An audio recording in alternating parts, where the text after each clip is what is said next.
I want to welcome you again. My name is Allison Johnson. I'm one of the moderators for Conflict Solutions International. I am part of an eclectic team of professionals that make up this organization, this all-volunteer organization. My background is I'm an international political economist by training. I've worked primarily around the world for international finance institutions, multilateral agencies, the United States federal government, and Fortune 500 companies on international development and international economics. Tonight we have a very exciting event. We are going to be talking about Cuba. The year 2009 marks the 50th anniversary of the Cuban Revolution, and it therefore calls for some reflection on the historical events that affected 2 generations of Cubans. This is also a special time for the relationship between Cuba and the United States of America, as well as for the rest of Latin America. The new U.S. administration of President Barack Obama is taking a different approach in its foreign policy, and specifically, it is giving a new chance to its relationship with Cuba. Moreover, in the last few years, it appears that Latin America is finding its own voice and is forging a path more independent from traditional United States dominance. A multipolar hemisphere is emerging, which promises to bring new possibilities and new challenges. It is in that context that we intend to introduce this program. Most of those in the audience who are not familiar with this discourse on Cuba and the United States will learn new things tonight. You will all hear topics that may not be familiar to you. Indeed, this panel departs from the traditional analysis of the U.S.-Cuba relationship, in that it will highlight some issues that have been irritants to both Cubans and Americans for a long time. But many Americans may not be familiar with these issues, and part of our role tonight is to shed light on a new perspective as it relates to Cuba. Conflict Solutions International has a history of presenting alternative or controversial views. Some in the public applaud our efforts, but some complain that we are taking sides and promoting a particular view over another. In truth, we are an independent, multi-regional, non-governmental organization.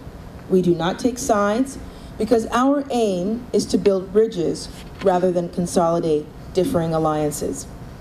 Our team is made up of people from different countries, different backgrounds, conservatives, liberals, independents, as well as truly creative thinkers. The main reason that we can afford to be independent is that we are not benefiting from large institutions or government funding, institutional funding. So as a result, we can afford to go to the source of the issues we are studying and search for perspectives that need to be heard. When we started our public activities a few years ago, we made a fundamental choice. We decided that as a small, all-volunteer foundation, we would not be able to compete with the mass media or with the large think tanks here in Washington, D.C. In fact, we thought that even if we could, it probably would be a waste of time. Our American media, our television media is all too powerful, and our Washington, D.C. Capitol is full of think tanks that engage in all sorts of middle-of-the-road discussions. So we wanted to take the hard road, the more difficult road.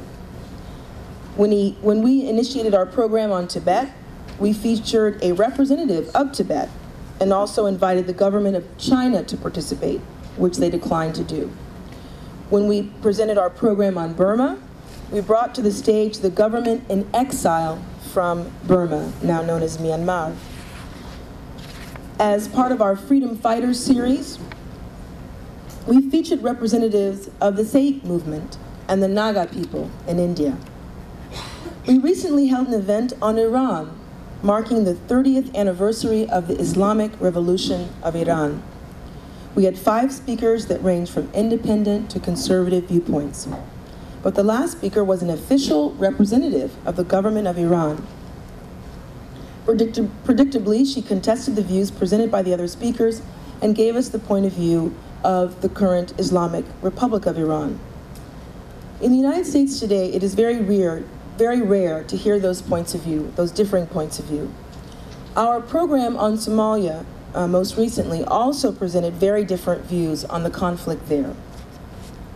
To quote from our website and brochures, Conflict Solutions International strives to give a voice to those whom, for one reason or another, traditional media has left behind. I would like to stress that CSI itself is an independent organization which does not take sides on any given issue. In fact, as a multi-regional NGO, we do not even claim specialized expertise in any given geographical area, but leave it to the experts, like tonight, to present their views. We also encourage the public to ask questions or even make statements.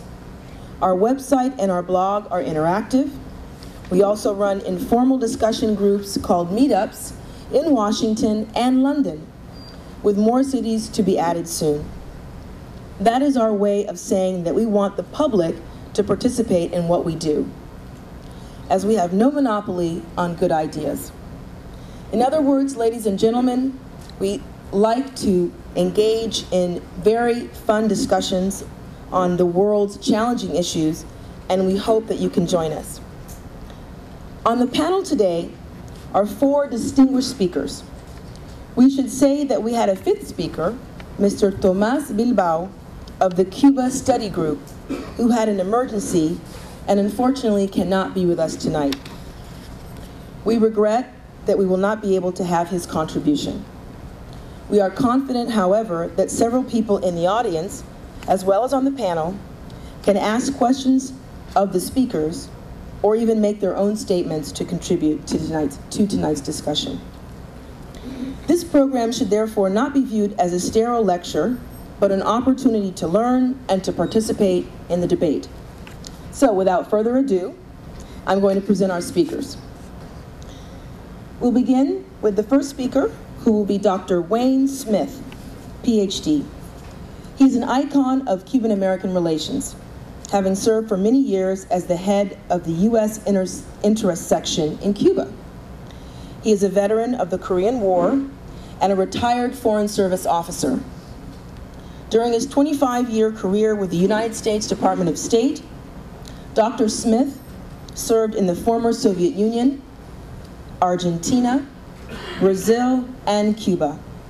He served as the Executive Secretary of President Kennedy's Latin American Task Force. Currently, Dr. Smith is an adjunct professor of Latin American Studies at Johns Hopkins University. Since 1992, he has also been a senior fellow at the Center for International Policy in Washington, D.C., and directs its Cuba program. He is also the author of several books, including Portrait of Cuba. Continuing on, our next speaker, to the left of Dr. Wayne Smith, is Mr. Eugene Puryear.